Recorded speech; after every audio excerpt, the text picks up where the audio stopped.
ఉండి బావి వీధిలో ఉండే వెంకట్రావుకు నా కొడుకు పెళ్లి కాక చేసి పెట్టిన డబ్బులు సార్.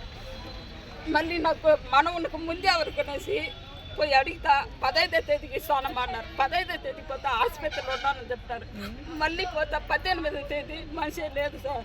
నీకు ఎంతో మీకు నాకు సహాయం చేసినారు, మిమ్మల్ని నేను వదలను, నేను ఇస్తాను అనేసి హామీ ఇచ్చినారు సార్. ఇద్దరు మొగుడు పిల్లము అంతే సార్. మళ్ళీ ఉరిమి లేకుండా ఖాళీ చేసుకో. నేను రామన్న వాళ్ళ ఇంటి ఎదురుగానే ఉంటాము. మా నాన్న చనిపోయి దగ్గర 17 సంవత్సరాలు అవుతుంది. 2014 నుంచి మేము వాళ్ళ దగ్గర చిన్న చిన్న జాబ్స్, టీచర్ జాబ్ చేస్తూ ఉన్నాము. ఆ చిన్న జాబ్స్ చేసుకొని వాళ్ళ దగ్గర 3 లక్షల చీటీలు 3 వేసినాం. 3 లక్షల చీటీలు 3 వేసి వాళ్ళ దగ్గర అట్లనే సేవింగ్స్ చేసుకుంటూ వస్తా ఉన్నాం. పెళ్ళిళ్ళకి అనేసి, చదువులకు అనేసి, ఇల్లు కట్టుకుందామనేసి. చంద్రకళ ఆంటీ మాకొచ్చి మీ కష్టం మాకు తెలుసమ్మా, మీ కష్టాన్ని మేము తినము, మీ అమౌంట్ మీకు ఇచ్చేస్తాము.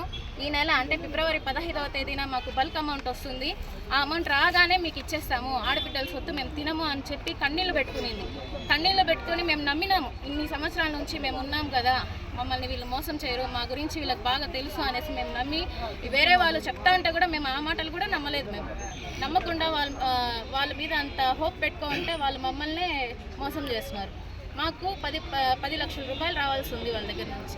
ఎలాగైనా మాకు హెల్ప్ చేయాలనేసి గవర్నమెంట్ తరఫు నుంచి వేడుకుంటాం. ఈ నెల 18వ తేదీ మా అందరికీ పి వెంకట్రావు చిట్టు బాధితులు మేమంతా 18వ తేదీ ఐపీ పెట్టినాడని చెప్పి పేపర్ క్లిప్పింగ్ వచ్చింది. ఆ మరుసటి రోజు నుంచి ఆయన పైన మేము గాలింపు చర్యలు దానికోసం డిఎస్పీ గారిని, సిఐ గారిని, దాని తర్వాత ఎమ్మెల్యే గారిని కలిసి మా గోడు విన్నవించుకునేదానికి వచ్చినాము.